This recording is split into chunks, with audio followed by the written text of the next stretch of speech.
Okay, so you just got hit with a bad review. And look, maybe it was totally unfair.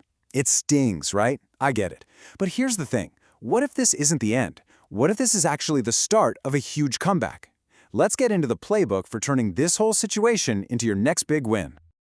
All right, first things first, just take a deep breath and really let this sink in. This single moment, it doesn't define you. One person's opinion, one bad review, that does not erase all the amazing work you've put in.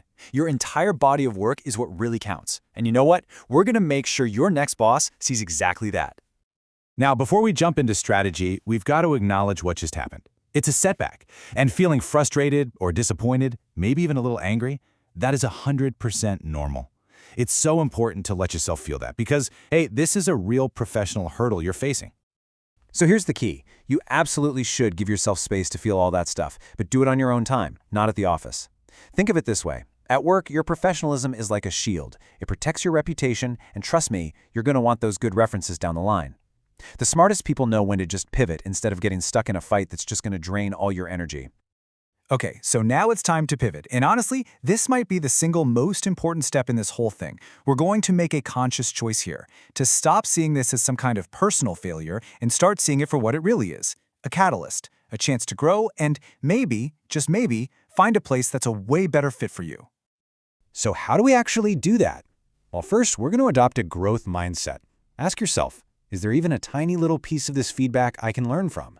Second, and this is huge, you have to depersonalize it. This is not about who you are as a person.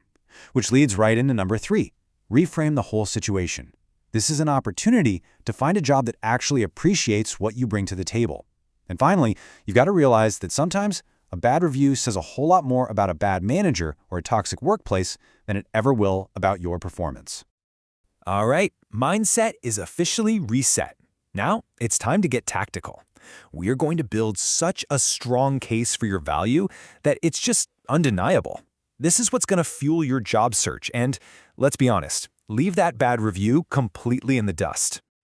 Okay, mission number 1. You're going to fight their narrative with cold, hard facts. Don't let one person's opinion make you forget how much you've accomplished. I want you to make a master list of everything, every big project, every nice email from a client, any new skill you picked up, seriously, every single win. This list, this is your proof. It's your personal portfolio of success. But how do you take all those wins and make them sound as awesome as they are? Easy. The STAR method is about to become your new best friend. It's super simple. Situation, task, action, and result. It's just a killer framework for telling a story about what you did. And trust me, hiring managers absolutely love it because it's so clear and powerful. Let's look at a real example. Saying something like, I improved the team's process. I mean, that's okay, but it's pretty weak, right? It's vague. But look at the strong version. I reduced processing time by 23% by implementing automated validation checks. Boom! See the difference? That number, that 23%, tells a way better story than a word like improved ever could. Numbers are your friend here. And to really sharpen your focus, try to build 1 or 2 of these awesome STAR stories for each of these 5 areas. I'm talking about things like process improvement, problem solving, collaboration.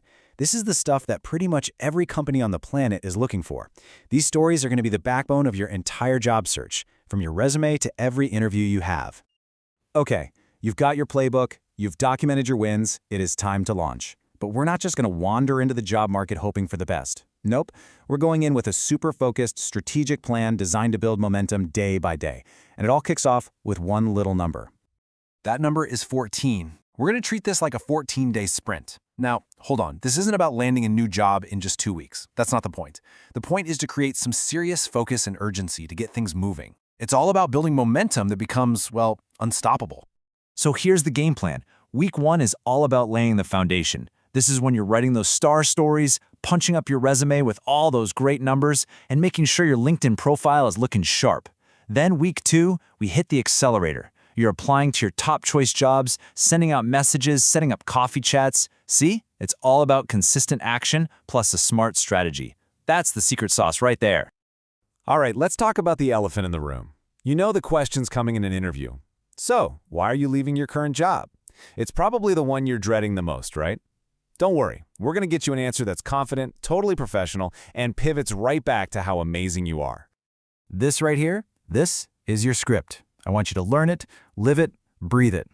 Notice how it's short, it's polite, and this is key, it's all about the future. You're not blaming anyone, you're not getting into the drama, you're just saying things changed, and you're looking for your next challenge. It is the perfect way to answer the question and then boom, move right on to talking about why you're the best person for their job. And beyond just that one tricky question, here are 3 more tips to absolutely nail your interviews. 1. Have a quick, tight little story about yourself ready to go, like 150 words max. 2. Blow them away by having a rough 30, 60, 90-day plan in mind.